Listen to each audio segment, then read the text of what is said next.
हिंदू पौराणिक धर्म ग्रंथों में कहीं 7 तो कहीं पर 8 चिरंजीवियों का उल्लेख किया गया है जो इस ब्रह्मांड के अंत तक जीवित हैं। हमारी आज की ये कहानी सतयुग, द्वापर और त्रेता युग के इन्हीं महान योद्धाओं की कहानी है जो मौत को भी मात दे चुके हैं और जो समय की सीमा से परे जा चुके हैं। इन चिरंजीवियों की कहानी पर अगर आपको विश्वास ना हो तो कोई जाकर पूछे पृथ्वीराज चौहान से कि मोहम्मद गौरी से हारने के बाद जब वो जंगलों में भटक रहे थे तो उनका सामना किससे हुआ था। कोई जाकर पूछे तुलसीदास से कि रामायण को रामचरितमानस में बदलने की क्षमता उन्हें किसने दी। और अगर जीवन और मृत्यु का चक्र तोड़कर ये चिरंजीवी आज भी जीवित हैं, तो उन्हें किसकी प्रतीक्षा है और उनकी ये प्रतीक्षा कभी समाप्त होगी या नहीं। अगर होगी तो कब खत्म होगी। कहां हैं ये 7 चिरंजीवी, किस रूप में हैं, क्यों नहीं आते ये हमारे सामने, और जो ये सामने आ गए तो क्या होगा। इन 7 चिरंजीवियों की ये अनोखी कहानी आपको एनर्जी कंजर्वेशन थ्योरी और इन्फिनिटी का रहस्य बता सकती है। ये आपको मृत संजीवनी और अमरत्व का महत्व समझा सकती है। 7 चिरंजीवियों की ये कहानी युगों की प्रतीक्षा की एक ऐसी दास्तान है जो सतयुग से शुरू होकर कलयुग के अंत तक चलने वाली है। अब इस पूरी कहानी में बहुत से सवाल जुड़े हुए हैं। सवाल यह है कि कौन है ये 7 चिरंजीवी या 7 इमॉर्टल्स। अगर इनका अस्तित्व आज भी है तो ये आखिर है कहां। क्या सच में हमारे इस युग का यानी कलयुग का अंत होने वाला है, या सच में पृथ्वी पर कल्कि का प्रलय आने वाला है।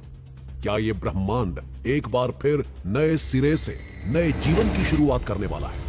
और कौन है कल्कि और कलिराज का रहस्य क्या है।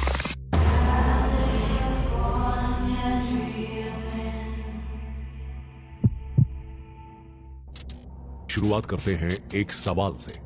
क्या आप जानते हैं कि रामायण का सबसे खूबसूरत कैरेक्टर कौन सा है। जी हां, बिल्कुल, रामायण के हीरो जहां श्री राम है, वहीं रामायण का सबसे खूबसूरत कैरेक्टर है हनुमान, जिन्हें हम रुद्र या यूं कहें कि शिव का अवतार भी मानते हैं। हनुमान जी का नाम प्राचीन भारत के श्लोकों में 7 चिरंजीवी की सूची में सम्मिलित है। अब सबसे बड़ा सवाल यह उठता है कि जब श्री राम अपनी देह त्याग इस दुनिया को छोड़कर चले गए तो हनुमान आज भी यहां क्यों हैं और इस ब्रह्मांड के अंत तक उनके बने रहने का उद्देश्य क्या है। लेकिन उससे भी बड़ा सवाल यह है कि वो इमॉर्टल या यूं कहें चिरंजीवी कैसे बने। रामायण में इन प्रश्नों का उत्तर मिलता है। कहा जाता है कि जब हनुमान राम का संदेश सीता मैया के पास लंका ले गए तब सीता माता, जो पिछले कई महीनों से पीड़ा में थी, उनकी पीड़ा हनुमान के इस संदेश से काफी हद तक दूर हुई और इसीलिए उन्होंने हनुमान को वरदान दिया कि वो ब्रह्मांड के अंत तक जीवित रहेंगे। हनुमान जी चिरंजीवी क्यों हैं? इस बात का उत्तर उनकी बचपन की घटना से भी मिलता है। बचपन में हमारे Indian super hero Hanuman ji आसमान में चमकते लाल सूरज को फल समझकर बादलों के भी उस पार चले गए थे और वो सूरज को निगलने ही वाले थे कि तभी इंद्र ने उन पर अपने वज्र से प्रहार किया और इससे वो धरती पर आ गिरे। हनुमान जी इतने अधिक घायल हो चुके थे कि उनका बच पाना भी संभव न था। तब पवन देव, जो हनुमान जी के पिता कहे जाते हैं, उन्होंने पूरी दुनिया की हवा ही रोक दी। हवा के बिना किसी का भी बच पाना संभव न था।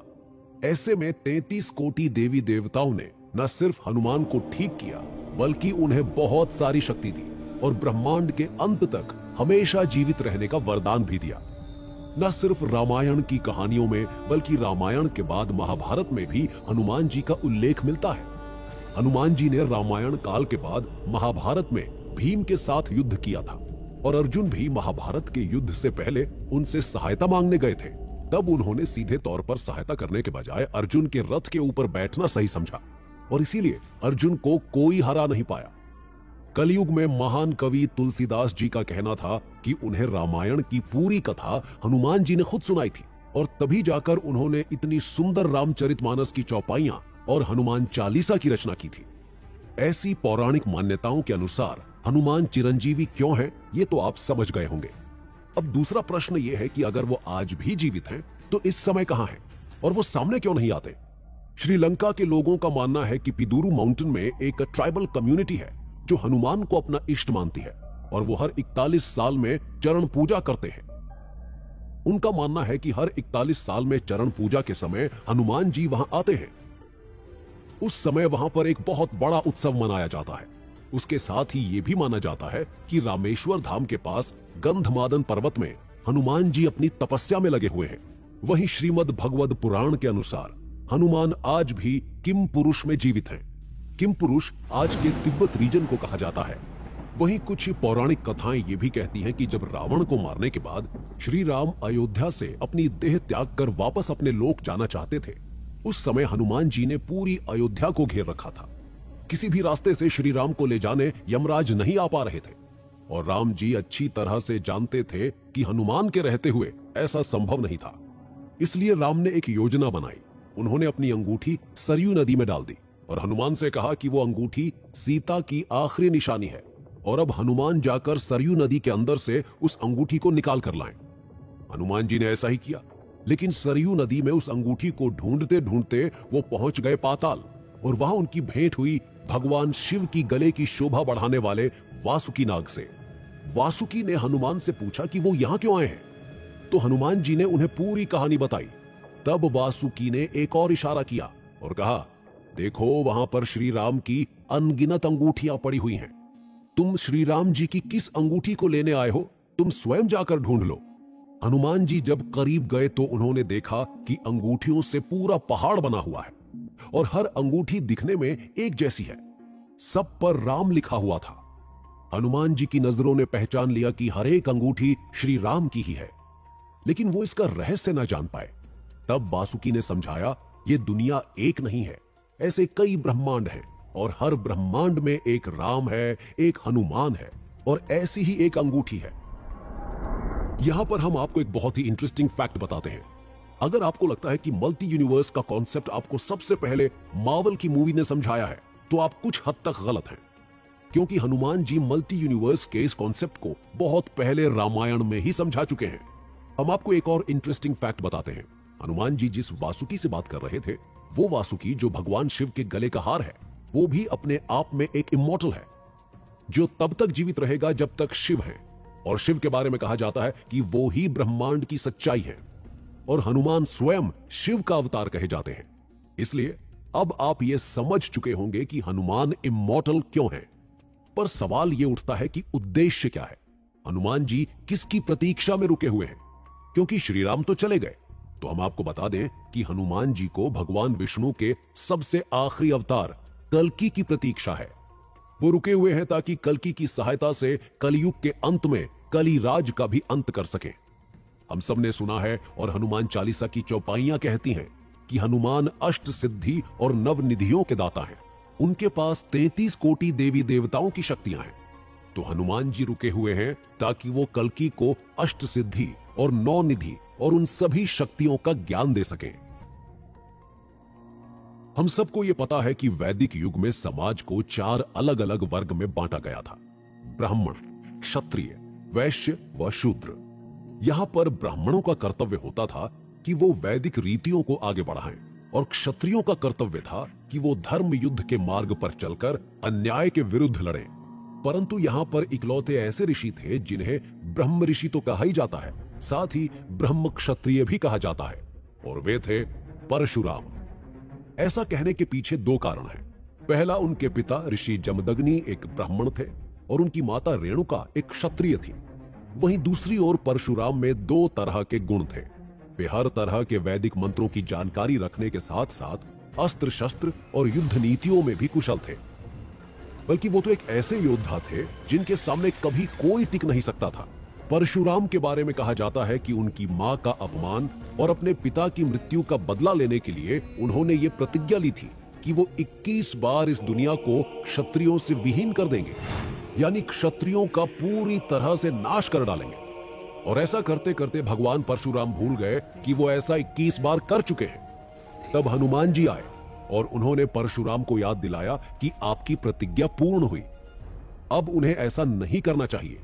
भगवान परशुराम ने यह सब कुछ भगवान शिव के धनुष पिनाका और अपने परशु के सहारे किया था। परशुराम को त्रेता युग का सबसे पहला विष्णु अवतार माना जाता है और त्रेता युग का सबसे अंतिम विष्णु अवतार थे श्री राम। और इन दोनों के जन्म के बीच कई लाख सालों का अंतर था। अब परशुराम शांत होकर अपना पिनाका राजा जनक को देकर वहां से महेंद्र पर्वत चले गए। फिर भगवान राम और सीता का जन्म हुआ। राम ने कैसे धनुष तोड़ा, ये कहानी तो हम सब जानते हैं। पिनाका धनुष टूटने के बाद विष्णु के पहले अवतार और विष्णु के अंतिम त्रेतायुगीन अवतार श्री राम की भेंट हुई। यहां पर परशुराम श्री राम पर खिन्न हुए। उन्हें वैसे भी पहले से ही क्षत्रियों से तकलीफ थी और राम भी क्षत्रिय थे। ऐसे में परशुराम उन पर बरस पड़े। फिर उन्हें समझाया गया कि उनका जो उद्देश्य था वो ऐसे क्षत्रियों का नाश करना था जो समाज में अत्याचार फैला रहे थे। परंतु राम एक आदर्श राजा हैं, वो अपनी प्रजा की देखभाल करते हैं। तब क्षत्रियों को लेकर उनकी सोच बदली। फिर जाकर वो शांत हुए और उसके बाद वो वापस महेंद्र पर्वत की ओर चले गए। लेकिन परशुराम की कहानी यहीं पर समाप्त नहीं होती, बल्कि महाभारत में भी उनकी बहुत सी कहानियां सामने आती हैं। महाभारत के कुछ महान वीर जैसे भीष्म पितामह, कर्ण और पांडवों के गुरु द्रोणाचार्य को भी परशुराम ने ही युद्ध विद्या की सीख दी थी। बल्कि एक बार तो भीष्म पितामह और परशुराम के बीच युद्ध भी हुआ था।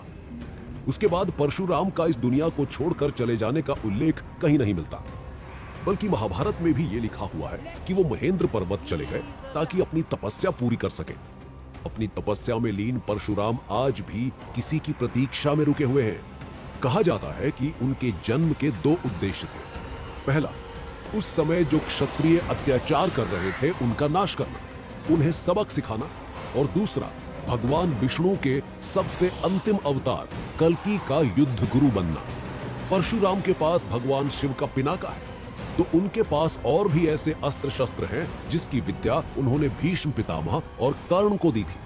बस उसी प्रकार कलयुग के अंत में कल्कि के युद्ध गुरु बनने के उद्देश्य से आज भी परशुराम अपनी तपस्या में लीन है। आज ये महेंद्रगिरी पर्वत ओडिशा के गजपति डिस्ट्रिक्ट के परलाखेमुंडी में स्थित है और मान्यता है कि परशुराम आज भी उन पहाड़ियों की सबसे ऊंचाई पर अपनी तपस्या में लीन रहते हैं, लेकिन कभी किसी को दिखाई नहीं देते। अब प्रश्न ये उठता है कि यदि कोई उन्हें सच में महेंद्रगिरी में ढूंढता हुआ चला आए तो क्या वो उसके सामने आएंगे? उत्तर है नहीं। जब हम 7 चिरंजीवियों की बात करते हैं तो अक्सर उन लोगों की बात करते हैं जिन्हें इमॉर्टल होने का वरदान मिला था, जो किसी विशेष लक्ष्य के कारण आज भी जीवित हैं। लेकिन इन चिरंजीवियों की लिस्ट में एक नाम ऐसा भी है जो वरदान के कारण नहीं बल्कि एक श्राप के कारण आज भी जीवित है, और उनका नाम है अश्वत्थामा। अश्वत्थामा महाभारत का एक बहुत ही इंपॉर्टेंट कैरेक्टर है। एक ऐसा कैरेक्टर जो अपने आप में बहुत शक्तिशाली था, जो पांडवों और कौरवों के गुरु द्रोणाचार्य का बेटा था, जिसके पास असीम शक्तियां थीं, यहां तक कि उसे ब्रह्मास्त्र का उपयोग करना भी आता था। पर उसने कुछ ऐसी गलतियां की जिसके लिए उसे श्री कृष्ण ने एक श्राप दिया। आज अगर आपसे कोई कहे कि किसी एक शख्स ने सोते हुए 5 बच्चों को जान से मार दिया तो आप क्या कहेंगे?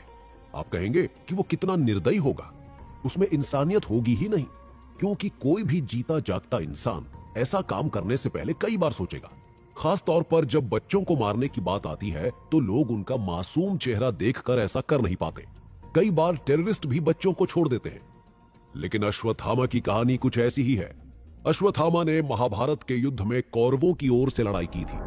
अश्वत्थामा ने कौरवों को जिताने का भरसक प्रयास किया और काफी हद तक उन्होंने पांडवों को नुकसान भी पहुंचाया, क्योंकि जैसे हम बात कर चुके हैं उनके पास ब्रह्मास्त्र था और भी बहुत सारे डिवाइन अस्त्र शस्त्र थे जिनकी उन्हें जानकारी थी। लेकिन फिर भी सच्चाई की जीत हुई। पांडव जीते और कौरव हार गए, और अश्वत्थामा को यह हार बर्दाश्त न हुई। वो अपने सबसे अच्छे मित्र दुर्योधन को युद्ध भूमि में दर्द में तड़पता देख विचलित हो उठे, और उन्होंने दुर्योधन से प्रतिज्ञा की कि वो पांडवों के वंश का नाश कर देंगे। और इसके लिए वो चले गए पांडवों के शिविर की ओर, और पांडवों के सोते हुए 5 बच्चों को उन्होंने मार दिया। लेकिन उसके बाद भी अश्वत्थामा को शांति नहीं मिली। अर्जुन के बेटे अभिमन्यु की विधवा पत्नी उत्तरा के गर्भ में पल रहा बच्चा, जिसका नाम बाद में परीक्षित रखा गया, अश्वत्थामा उसे भी मारना चाहता था, और इसके लिए उसने ब्रह्मास्त्र का उपयोग किया। श्री कृष्ण ने परीक्षित को तो बचा लिया, लेकिन पांडवों के 5 बच्चों को मारने और परीक्षित को मारने का प्रयास करने को लेकर श्री कृष्ण अश्वत्थामा से बहुत खिन्न हुए, क्रोधित हुए, और श्री कृष्ण ने अश्वत्थामा को श्राप दिया। श्री कृष्ण ने अश्वत्थामा से कहा कि तुम्हें अपनी हार बर्दाश्त नहीं है, तुम्हें दुर्योधन का दर्द बर्दाश्त नहीं है, लेकिन तुम इसी दर्द के साथ इस ब्रह्मांड के अंत तक जीवित रहोगे। तुम्हें अमरत्व का वरदान नहीं मिलेगा, अपितु अमरत्व का श्राप मैं तुम्हें देता हूं। श्री कृष्ण ने यह भी कहा था कि तुम कुष्ठ रोग के साथ जीवित रहोगे और अपने इलाज के लिए इधर उधर तड़पते घूमते रहोगे। ऐसा कहते हुए उन्होंने अश्वत्थामा के माथे पर जो मणि थी उसे निकाल लिया। महाभारत की कुछ कथाओं में यह भी कहा जाता है कि द्रोणाचार्य को एक ऐसे बच्चे की चाहत थी जो चिरंजीवी हो, जिसे कोई रोग न सताए, जिसे किसी देवी देवता का डर ना हो, जो असीम शक्तियों से संपन्न हो। और इसी चाहत में उन्होंने भगवान शिव की तपस्या की और शिव ने उन्हें अश्वत्थामा का वरदान दिया। अश्वत्थामा जब जन्मे थे उनके सिर पर एक मणि थी। उस मणि के बारे में कहा जाता है कि उसके होते हुए अश्वत्थामा को कोई नहीं हरा सकता था। वो किसी भी रोग से परेशान नहीं होते थे, उन्हें बीमारियां घेरती नहीं थी। अगर अश्वत्थामा जीवित हैं और वो इधर उधर भटकते रहते हैं तो क्या वो कहीं किसी को दिखाई देते हैं? इसे लेकर बहुत से लोग दावा करते हैं। मध्य प्रदेश के बुरहानपुर में असीरगढ़ का एक किला है, जहां भगवान शिव का एक बहुत प्राचीन मंदिर स्थित है। बताया जाता है कि अश्वत्थामा हर सुबह यहां पूजा करने आते हैं। पुजारी के आने से पहले शिव पर हर रोज फूल चढ़ा हुआ मिलता है। इसे समझने के लिए बहुत से न्यूज चैनल ने रात से सुबह तक का वीडियो भी तैयार किया, पर उन्हें कुछ समझ नहीं आया, सिवाय इसके कि सुबह द्वार खुलने पर ताजा फूल भगवान शिव के ऊपर चढ़ा हुआ मिलता है। और इसी मंदिर के आसपास एक अजीब से 12 से 14 फीट लंबे इंसान को कई बार देखा गया है, जो लोगों से हल्दी और तेल मांगता है। कुछ लोग ये भी दावा करते हैं कि पास के तालाब में अश्वत्थामा को उन्होंने नहाते हुए भी देखा है। इसके साथ ही मध्य प्रदेश के एक आयुर्वेदिक डॉक्टर और गुजरात के एक रेलवे इंजीनियर ने भी ऐसा ही कुछ दावा किया है। यहां तक कि भारत के एक महान योद्धा पृथ्वीराज के जीवन पर लिखी गई बहुत ही फेमस किताब पृथ्वीराज रसूल में भी अश्वत्थामा का उल्लेख मिलता है। इस किताब में बताया गया है कि जब पृथ्वीराज चौहान मोहम्मद गौरी से हारने के बाद भटकते हुए जंगल की ओर चले गए, तब उनकी भेंट जंगलों में अश्वत्थामा से हुई थी। बताया जाता है कि पृथ्वीराज चौहान ने अश्वत्थामा के सिर पर मणि के निकलने का घाव और उस पर हुए इन्फेक्शन का इलाज करने की पूरी कोशिश की थी, क्योंकि पृथ्वीराज अपने आप में एक बहुत बड़े आयुर्वेदाचार्य थे। पर घाव भरा नहीं और उसके बाद अश्वत्थामा अपना परिचय उन्हें देकर वहां से चले गए। विभीषण को भी रामायण का एक इंपॉर्टेंट कैरेक्टर माना जाता है। वो रावण के भाई थे और रावण और राम के बीच जो युद्ध हुआ था उसमें विभीषण ने राम की बहुत सहायता की थी। लंका की हर महत्वपूर्ण जानकारी और रावण की कमजोरी से उन्होंने राम को परिचित करवाया था और इस बात से श्री राम अति प्रसन्न थे। वो विभीषण को अपना सबसे अच्छा मित्र मानते थे।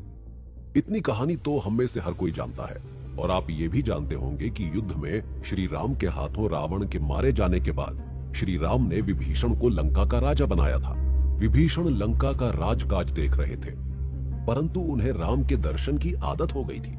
जब भी उन्हें अवसर मिलता वो लंका से तुरंत अयोध्या भाग जाते और श्री राम के दर्शन किया करते। पर अब राम इस दुनिया को छोड़कर जाने लगे थे। विभीषण को जब ये बात पता चली तो हनुमान की भांति वो भी बहुत दुखी हुए और उन्होंने श्री राम से कहा कि ऐसे मैं तो जीवित ना रह पाऊंगा, मुझे भी आप अपने साथ ले चलिए। तब श्री राम ने कहा, नहीं, आपके जाने का समय अभी नहीं आया है। जैसे रावण और मेरे युद्ध में आपने मेरी सहायता की थी, वैसे ही कलयुग के अंत में एक बहुत भीषण युद्ध होगा, जिसमें धर्म और अधर्म की एक बार फिर लड़ाई होगी और उस समय अधर्म को हराने के लिए आपको एक बार फिर मेरे ही एक अवतार का साथ देना होगा। वैसे ही सहायता करनी होगी जैसे आपने इस युद्ध में मेरी की। एक और कहानी है जो रामायण और कुछ प्राचीन धर्म ग्रंथों में पढ़ी जा सकती है।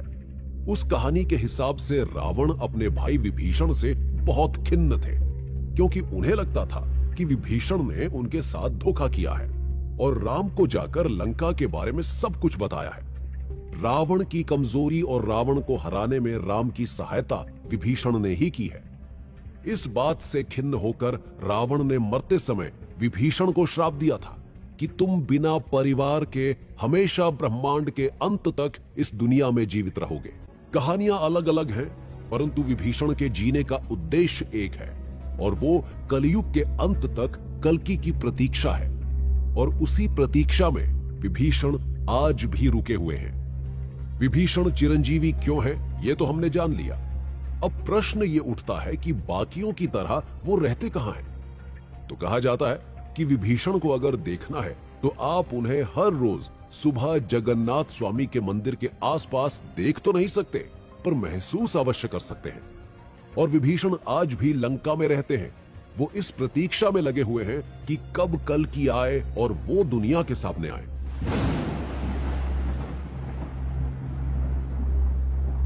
वेद व्यास, जिन्हें कृष्ण द्वैपायन के नाम से भी जाना जाता है, एक ऐसा नाम जो भारतीय साहित्य में बहुत प्रसिद्ध है। वेद व्यास जी को उनकी डिवाइन नॉलेज और बुद्धि के लिए जाना जाता है। आप ये तो अच्छी तरह से जानते होंगे कि वेद एक श्रुति शास्त्र है, मतलब वेद को सुना गया था, वेद रिटन फॉर्म में मौजूद नहीं थे। वेद व्यास ने ही इन वेदों को 4 अलग अलग भागों में लिखा, जिन्हें हम ऋग्वेद, अथर्ववेद, यजुर्वेद और सामवेद के नाम से जानते हैं। इसके बाद वेद जो कि आम लोगों के लिए पढ़ने में काफी कठिन थे, उन्हें अलग अलग पुराणों में बांट कर लिखने वाले भी वेद व्यास ही हैं। बल्कि इन्हें महाभारत के लेखक के रूप में भी जाना जाता है। हालांकि कहीं कहीं पर वेद व्यास को विष्णु जी के 24 अवतारों में से 21वें अवतार के रूप में भी जाना जाता है। वेद व्यास जी का जन्म भारत के उत्तर प्रदेश के काल्पी शहर में हुआ था। वेद व्यास अपने पिता ऋषि पराशर की तरह बहुत बड़े ज्ञानी थे। वो प्राचीन भारत के सबसे बड़े कवि और लेखक माने जाते हैं। महाभारत, जो इस दुनिया का सबसे बड़ा ग्रंथ है, उसे भी उन्होंने ही लिखा है। महाभारत के अलावा वेद व्यास ने 18 पुराणों की रचना भी की। कुछ लोगों का कहना है कि वेद व्यास ने एक लंबा जीवन बिताया और 116 वर्ष की आयु में उनकी मृत्यु हो गई। पर पौराणिक कथाओं के अनुसार उन्हें चिरंजीवियों की सूची में भी सम्मिलित किया गया है। कहा जाता है कि वो वेद और पुराणों का ज्ञान पूरी दुनिया में बांटने के लिए, वेद व पुराण को हमेशा ब्रह्मांड के अंत तक बनाए रखने के लिए आज भी जीवित है। कुछ लोगों का मानना है कि ओडिशा और छत्तीसगढ़ में फैला हुआ एक घना जंगल, जो दंडक वन के नाम से जाना जाता है, वहां आज भी वेद व्यास रहते हैं। भारत और चीन के बॉर्डर के पास उत्तराखंड में एक गांव है जिसे माणा गांव के नाम से जाना जाता है, जहां पर अलकनंदा और सरस्वती नदी आपस में मिल जाती हैं। वहीं इनके मिलने से जो केशव प्रयाग बनता है, उसके तट पर बद्रीनाथ से मात्र 3 किलोमीटर की दूरी पर बसा हुआ ये छोटा सा गांव है। वहां पहाड़ी के ऊपर एक छोटी सी गुफा है, जिसे वेदव्यास की गुफा के नाम से जाना जाता है। आज इसी गुफा के पास व्यास जी का मंदिर भी बना हुआ है। माना जाता है कि इसी गुफा के आसपास आज की सभ्यता और आज के लोगों से दूर वेद व्यास अदृश्य रूप में रहते हैं और अपने पढ़ने लिखने के काम में ही व्यस्त हैं। इनका भी उद्देश्य कल्कि से मिलना है और उन्हें वेदों का ज्ञान देना है। अब अगर राजा बलि की बात करें तो इनके बारे में तो हम सब जानते ही हैं। राजा बलि, जिन्हें महाबली के नाम से भी जाना जाता है, भारतीय पौराणिक कथाओं में या यूं कहें कि इंडियन माइथोलॉजी में एक महान राजा के रूप में भी जाने जाते थे। उन्हें भक्ति का प्रतीक माना जाता है। उनकी कहानी सदियों से बताई और दोहराई जाती रही है, जो लोगों को दया और करुणा के साथ अपना जीवन जीने के लिए प्रेरित करती है। इनकी कहानी उनके दादा प्रहलाद से शुरू हुई थी, जो भगवान विष्णु के भक्त थे। भक्त प्रहलाद के बेटे का नाम विरोचन था। विरोचन का विवाह विशालाक्षी से हुआ और उन दोनों ने एक बेटे को जन्म दिया, जो आगे चलकर महान राजा बलि बना। लेकिन विरोचन को देवराज इंद्र ने धोखे से मार दिया, जिसका बदला लेने के लिए राजा बलि ने देवलोक पर भी आक्रमण किया था। और ऐसे राजा बलि, जो पृथ्वी को पहले ही जीत चुके थे, वे तीनों लोकों के सम्राट बन गए। वे बहुत अधिक शक्तिशाली थे और इसी के बल पर उन्होंने तीनों लोकों पर अपना अधिकार स्थापित किया। बलि को विष्णु के प्रति अपने दादा की भक्ति विरासत में मिली थी और वो बड़े होकर एक न्यायप्रिय व दयालु शासक बने। एक बार विष्णु ने स्वयं बलि की भक्ति की परीक्षा ली और वो वामन, मतलब एक बौने ब्राह्मण के रूप में उनके सामने प्रकट हुए। वामन ने बलि से उपहार मांगा और उस उपहार में उन्होंने अपने रहने के लिए 3 पग भूमि मांगी। बलि ने एक उदार व दयालु राजा होने के नाते वामन की बात मान ली। हालांकि जैसे ही उसने ऐसा किया, वामन ने स्वयं को विष्णु के रूप में प्रकट कर दिया और अपने पहले पग से पूरी पृथ्वी को, दूसरे पग से स्वर्ग को नाप लिया। अपना तीसरा कदम रखने के लिए कोई जगह ना होने के कारण विष्णु ने बलि से अपना सर उन्हें दे दिया और तब विष्णु ने अपना पैर बलि के सिर पर रखा और उसे पाताल लोक भेज दिया। वहां भी विष्णु जी ने उसे बंदी बनाकर रखा। पर कुछ समय पश्चात जब देवर्षि नारद के परामर्श से बलि ने भगवान की आराधना की, तब उन्होंने उसे सब परिवार पाताल लोक में वास करने की स्वतंत्रता दे दी। हालांकि वो बलि की निस्वार्थता और भक्ति से इतने प्रभावित हुए कि उन्होंने बलि को अमरता भी प्रदान कर दी। बलि ने उनसे उपहार के रूप में यह भी मांगा कि वो वर्ष में एक बार धरती पर आकर अपने लोगों से मिल पाएं, जिस पर विष्णु जी ने उसे अनुमति दे दी। जब उन्हें इमॉर्टल्स में गिना जाता है तो यह सवाल भी बनता है कि अब वो कहां हो सकते हैं। ओणम के नाम से जाना जाने वाला यह त्योहार आज भी भारत के कई हिस्सों में मनाया जाता है। ओणम के दौरान लोग बलि की वापसी का स्वागत करने के लिए अपने घरों को फूलों से सजाते हैं और दीपक जलाते हैं। वे लोग बड़ी बड़ी दावतें तैयार करते हैं और पारंपरिक नृत्य भी करते हैं और निस्वार्थता और भक्ति की भावना का जश्न मनाते हैं, जिसे बलि ने स्वयं मूर्त रूप दिया। केरल में मनाया जाने वाला यह त्योहार पूर्ण रूप से राजा बलि को ही समर्पित है। वो लोगों के दिलों में अब भी जीवित हैं। कई मायनों में ओणम की परंपराओं और रीति रिवाजों के माध्यम से बलि की विरासत जीवित है। राजा बलि आज भी जीवित हैं और वे पाताल लोक में रहते हैं। पौराणिक मान्यताओं की माने तो ये भी कहा जाता है कि राजा बलि कल्कि अवतार के दौरान सबके सामने आएंगे और कल्कि को कलिराज से लड़ने के लिए डिवाइन अस्त्र शस्त्रों का ज्ञान देंगे। अगर आपने महाभारत की कहानियां सुनी हैं या महाभारत टेलीविजन पर देखा है तो आपने कृपाचार्य का नाम तो अवश्य सुना होगा। गुरु कृपाचार्य कौरव और पांडवों के गुरु थे, जिन्हें कृपा के नाम से भी जाना जाता है। भारतीय प्राचीन कथाओं में उन्हें एक महान शक्तिशाली इंसान माना गया है। गुरु कृपाचार्य को उनके महाकाव्य कविता महाभारत में कौरव और पांडव राजकुमारों के शिक्षक और मेंटोर के रूप में जाना जाता है। महाभारत काल के दौरान उनके ज्ञान और कौशल की हमेशा मांग बनी रही। युद्ध में उन्होंने अपने ही शिष्य अर्जुन के साथ भीषण युद्ध किया था। पर उनके जीवन को समझने के बाद सवाल ये उठता है कि भारतीय प्राचीन कथाओं के अनुसार वो इमॉर्टल क्यों हैं और इस समय वो कहां हैं? साथ ही इमॉर्टल होने के पीछे उनका लक्ष्य क्या है?